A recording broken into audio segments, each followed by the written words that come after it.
আসসালামু আলাইকুম সম্মানিত ভিউয়ার্স, অভিভাবকবৃন্দ ও আমার প্রাণপ্রিয় ছাত্রছাত্রী, আশা করি তোমরা বাড়িতে বসে নিরাপদে আছো, সুস্থ আছো, এই সফলতায় কামনা করতে পারি। তো শিক্ষার্থী বন্ধুরা, বরিচং অনলাইনে আজকের ক্লাসে তোমাদেরকে স্বাগত জানাচ্ছি। নবম দশম শ্রেণীর সাধারণ গণিত অধ্যায় নাম্বার 16। এই 16 নম্বর অধ্যায়ের আজকের পাঠ হচ্ছে আমাদের 1, অর্থাৎ 16.2 এর আজকের প্রথম ক্লাস। এখানে আজকের এই পাঠে আমরা যা শিখতে পারবো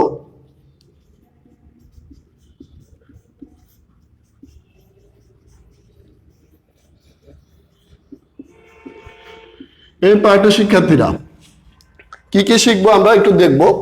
তো শিক্ষার্থী বন্ধুরা, এই মুহূর্তে তোমরা যারা আমার এই ক্লাসের সাথে সংযুক্ত হয়েছ তোমাদেরকে ধন্যবাদ জানাচ্ছি। আর আমার ক্লাস নিয়মিতভাবে দেখে যাওয়ার জন্য তোমাদেরকে তোমাদের প্রতি আরো বেশি ধন্যবাদ জানাচ্ছি, কারণ এই ক্লাসগুলো দেখে, ভার্চুয়াল ক্লাসগুলো দেখে তোমরা তোমাদের পড়ালেখা চালিয়ে যাচ্ছ। তো শিক্ষার্থী বন্ধুরা, এই মুহূর্তে যারা আমার সাথে আছো তোমরা এই ক্লাসটিকে বেশি বেশি করে একটু শেয়ার করে দিবে তোমাদের বন্ধু বান্ধব দেখার সুবিধার্থে, এবং যদি ক্লাসটি বুঝতে কোথাও সমস্যা হয় তোমরা কমেন্ট বক্সে গিয়ে কমেন্টস করে জানিয়ে দেবে।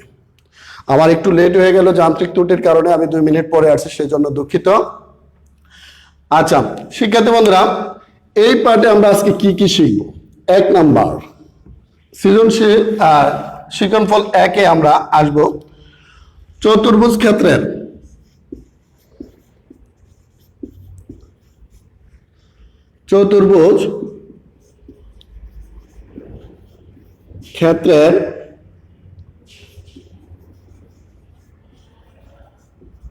ক্ষেত্রফলের সূত্র প্রয়োগ করে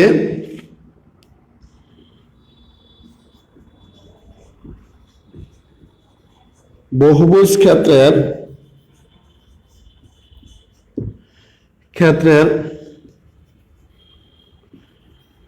ক্ষেত্রফল নির্ণয় এবং এতদ সম্পর্কিত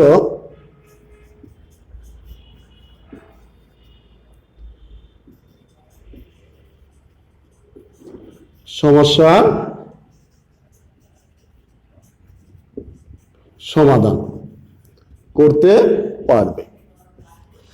আজকের ক্লাসটার এই আলোচনার বিষয়গুলো হচ্ছে, আমরা গত ক্লাসে অর্থাৎ গত 16.1-এ যেগুলো নিয়ে আলোচনা করেছিলাম সেগুলো ছিল ত্রিভুজ সংক্রান্ত।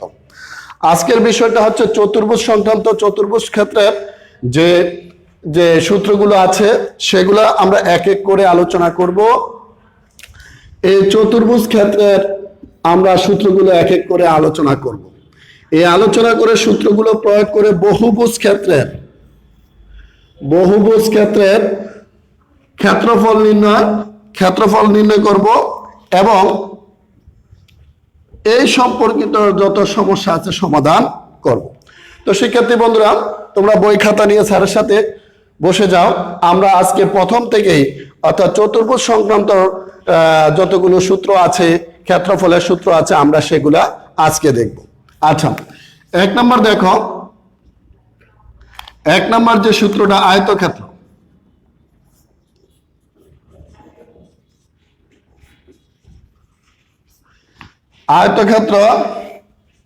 ক্ষেত্রের ক্ষেত্রফল। আয়তক্ষেত্রের ক্ষেত্রফলের যে সূত্রটা সেটা আমরা দেখব। তাহলে শিক্ষার্থী বন্ধুরা, এই আয়তক্ষেত্র কাকে বলে আমরা আগে প্রথমে একটু জানবো। আয়তক্ষেত্র তোমরা কি বলতে পারবে? আয়তক্ষেত্র দেখো,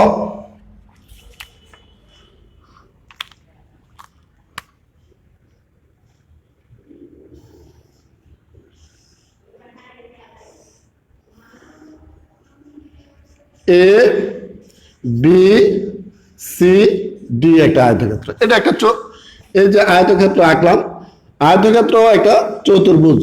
আচ্ছা, এই আয়তক্ষেত্রটা কাকে বলে?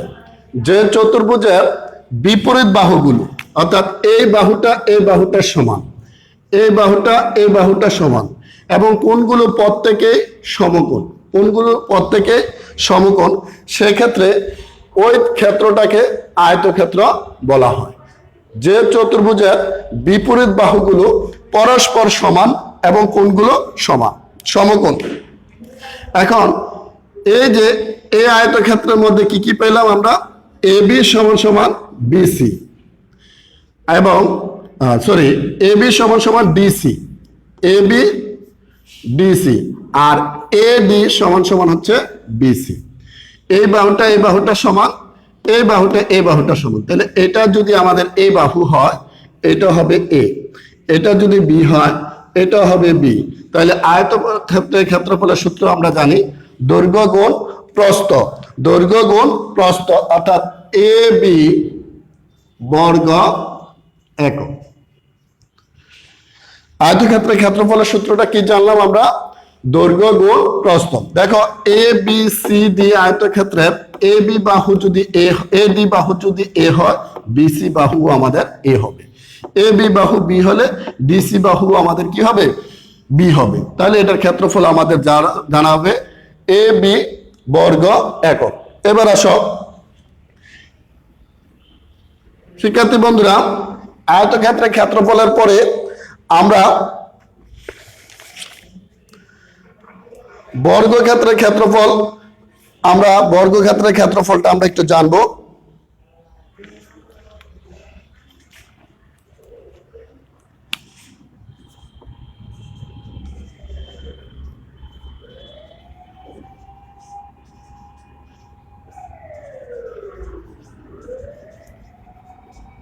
বর্গক্ষেত্রের ক্ষেত্রফল। এখন আসো বর্গক্ষেত্র কাকে বলে?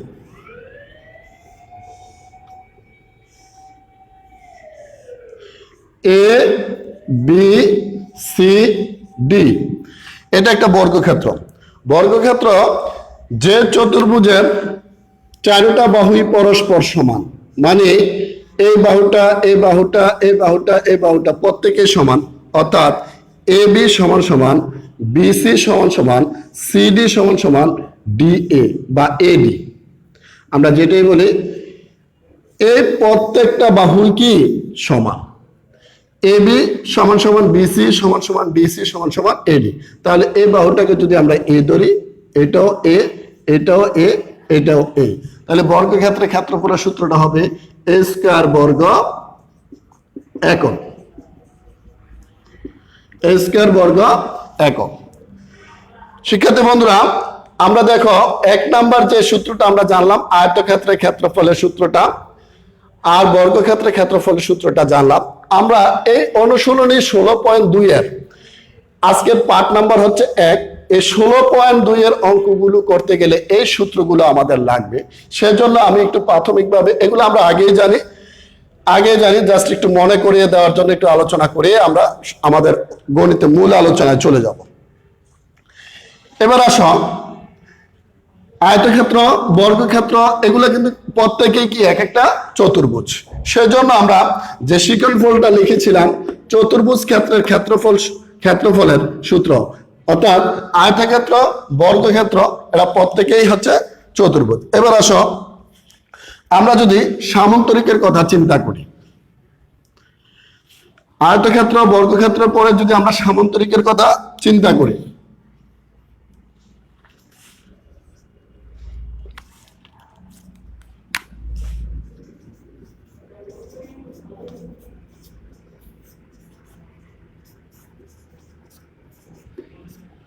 সামান্তরিক ক্ষেত্রের ক্ষেত্রফল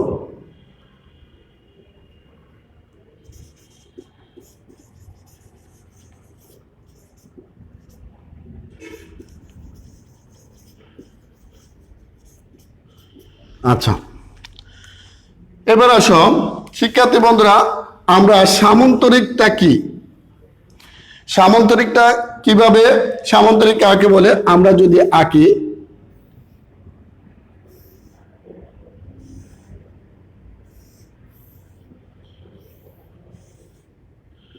এ বি সি ডি, এক্ষেত্রে এ বি সমান সমান ডিসি এবং এডি সমান সমান বিসি, অর্থাৎ এই বাহুটা সমান, এই বাহুটা সমান। কিন্তু সামান্তরিক যে চতুর্ভুজের বিপরীত বাহুগুলো পরস্পর সমান, কিন্তু কোণগুলো কি না, সমকোণ না। এই কোণটা সমকোণ না, এটা সমকোণ না, অর্থাৎ এটা হচ্ছে সূক্ষ্মকোণ, এটা সূক্ষ্মকোণ, এটা স্থূলকোণ, এটা স্থূলকোণ। আচ্ছা, তাহলে আয়তক্ষেত্র এবং সামান্তরিকের মধ্যে একটু মিল আছে।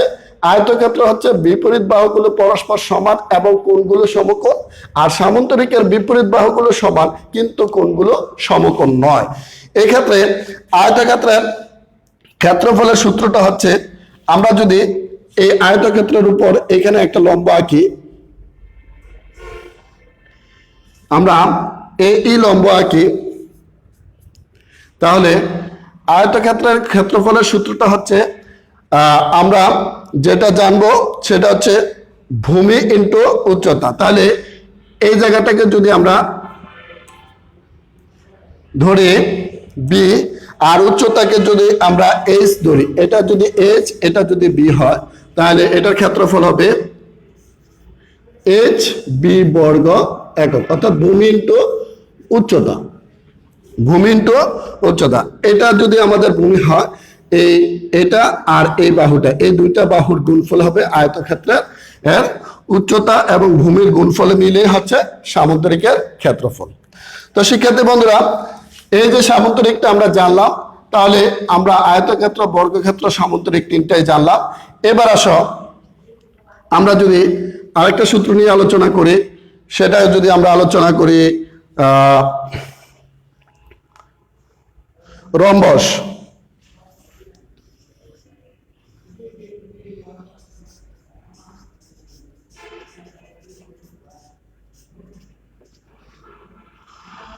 রম্বসের ক্ষেত্রফল,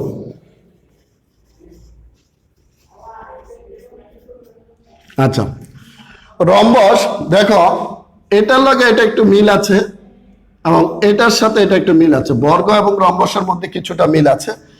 মিল হচ্ছে কি, আমি একটু দেখাচ্ছি।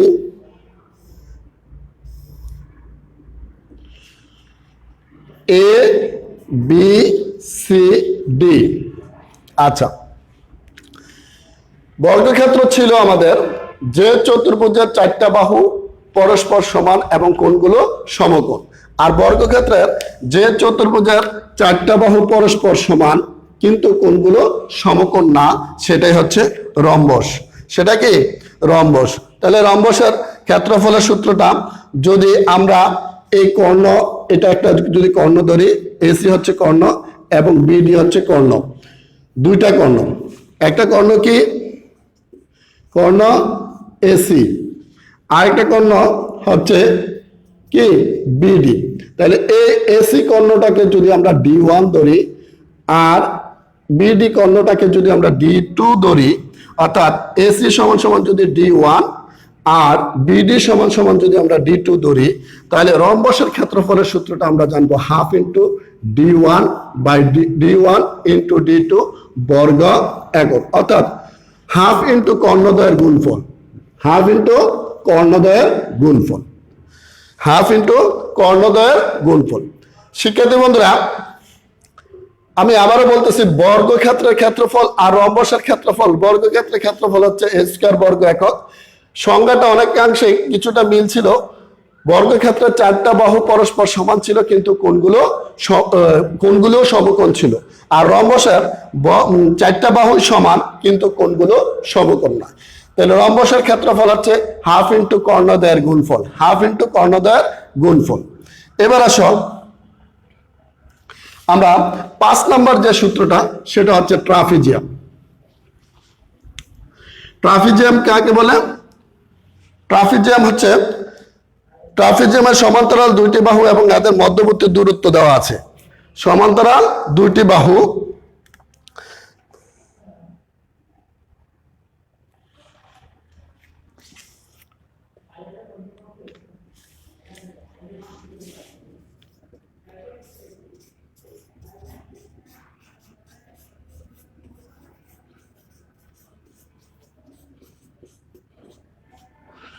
ট্রাপিজিয়াম ক্ষেত্রের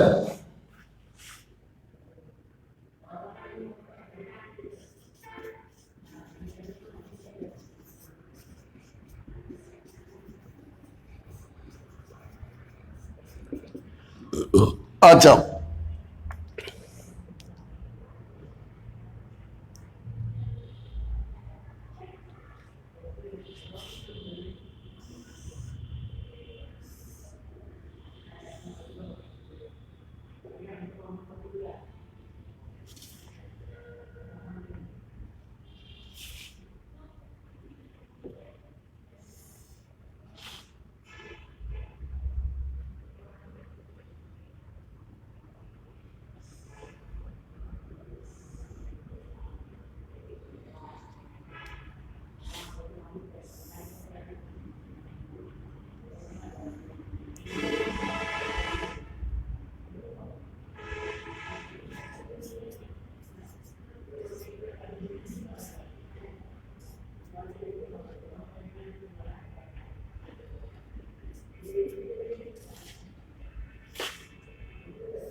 দেখো শিক্ষার্থী বন্ধুরা trapezium A B C D একটা ট্রাপিজিয়াম।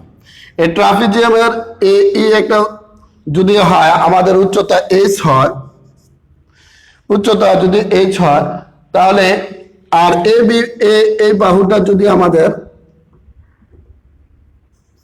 এ হয়, এই বাহুটা যদি আমাদের বি হয়,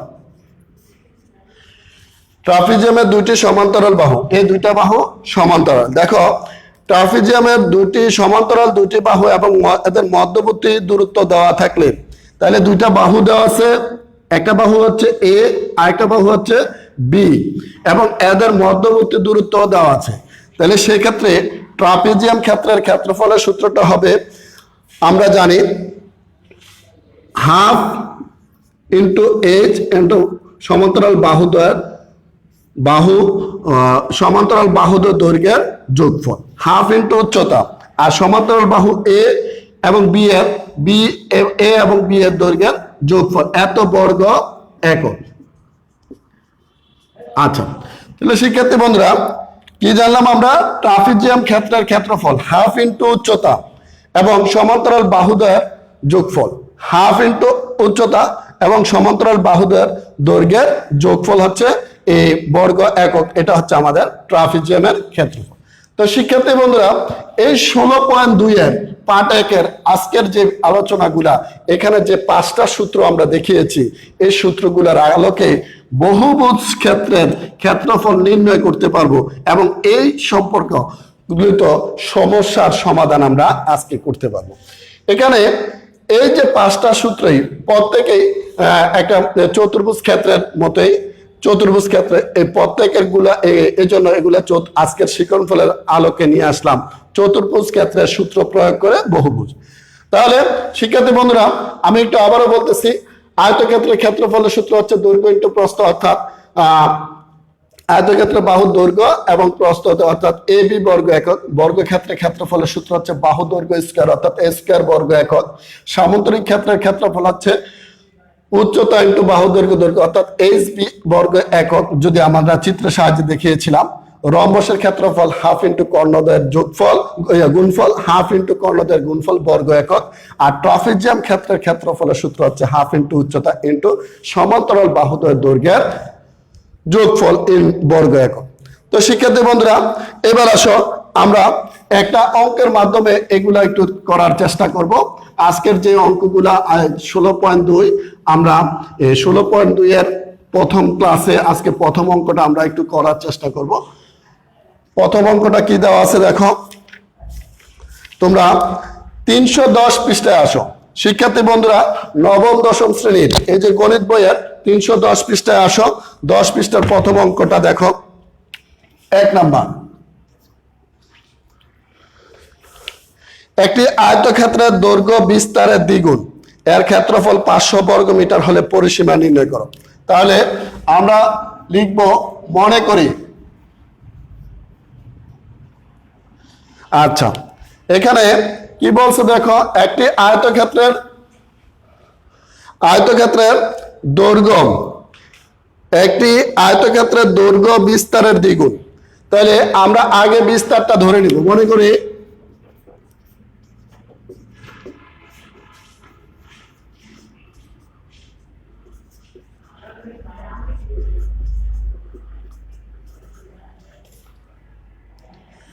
এক্স মিটার।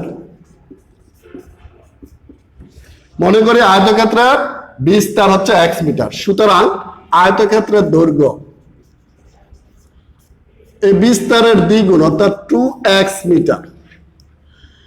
আয়তক্ষেত্রের ক্ষেত্রফল দৈর্ঘ্য ইন্টু বিস্তার অর্থাৎ 2x স্কয়ার বর্গ মিটার। আমরা একটু আগে শিখলাম আয়তক্ষেত্রের ক্ষেত্রফলের সূত্রটা আমরা শিখলাম। দেওয়া আছে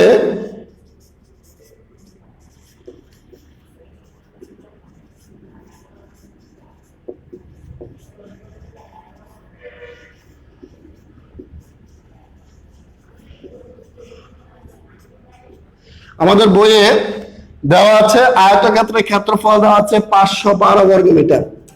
512 বর্গ মিটার। আচ্ছা, তাহলে আমরা প্রশ্ন মতে এই যে এটা আমরা ধরে নেওয়ার পরে 2x স্কয়ার পাইছি, 2x স্কয়ার, আর এই ক্ষেত্রফল সমান সমান এই ক্ষেত্রফল অর্থাৎ 512। এখান থেকে যদি আমরা x স্কয়ার 2 দ্বারা 512 কে আমরা ভাগ করব, তাহলে ভাগ করলে কত আসবে? 2 দুগুণে 4। এক আমরা যদি এটাকে ভাগ করি কত আসে আমরা একটু দেখি।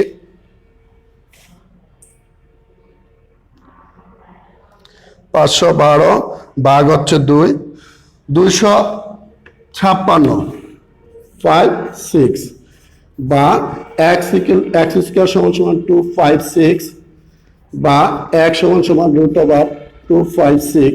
এটাকে বর্গমূল করলে হচ্ছে 16। আমরা একটু দেখে নেই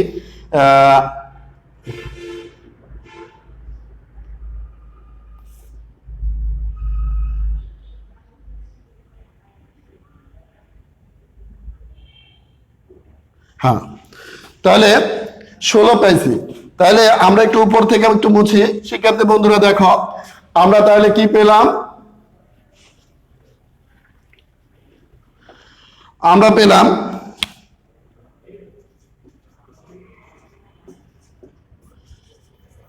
আয়তক্ষেত্রের বিস্তার আমরা পেয়ে গেলাম। কত পাইছি? 16 মিটার।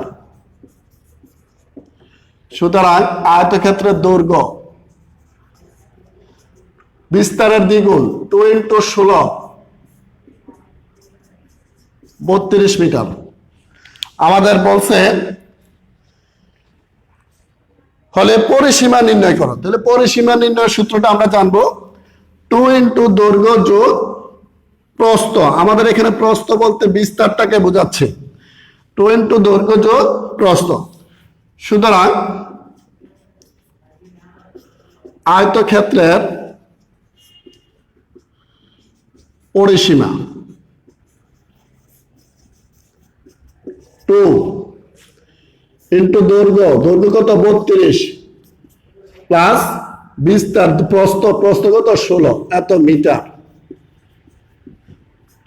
2 × 8 4 48 অর্থাৎ 96 মিটার উত্তর। সুতরাং আমরা লিখব পরিসীমা 96 মিটার। ক্লিয়ার?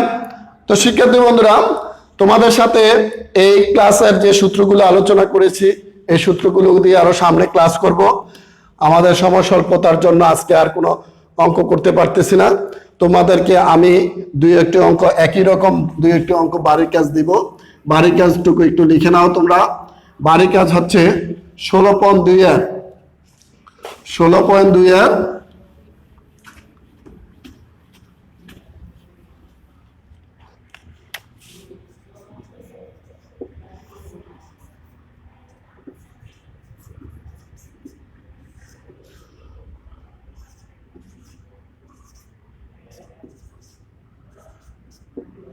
1 নং তো স্যার করে দিয়েছি। তোমরা 2 3 4 2 নং 3 নং ও 4 নং এই অঙ্কগুলো তোমরা বাড়িতে করার চেষ্টা করবে, এগুলো তোমাদের বাড়ির কাজ। তো শিক্ষার্থী বন্ধুরা, তোমাদেরকে এই আজকের ক্লাসের যে সূত্রগুলো আলোচনা করেছি এই সূত্রগুলো নিয়ে সামনে আরো ক্লাস করবে ইনশাল্লাহ যদি সুযোগ থাকে। তো বনিচং অনলাইন স্কুলের পক্ষ থেকে তোমাদেরকে আবারও শুভেচ্ছা জানিয়ে আজকের ক্লাস এখানে সমাপ্ত করতেছি। আল্লাহ হাফেজ, ভালো থাকবে।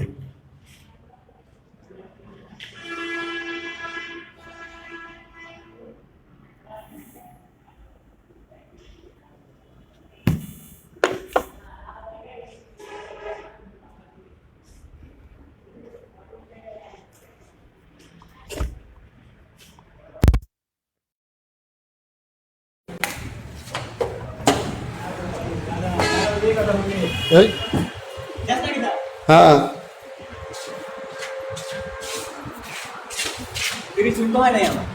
30 মিনিট লাগবে, আরেকজন অপেক্ষা আছে। অপেক্ষা আর কি, দুইজন তো একসাথে করা যায়।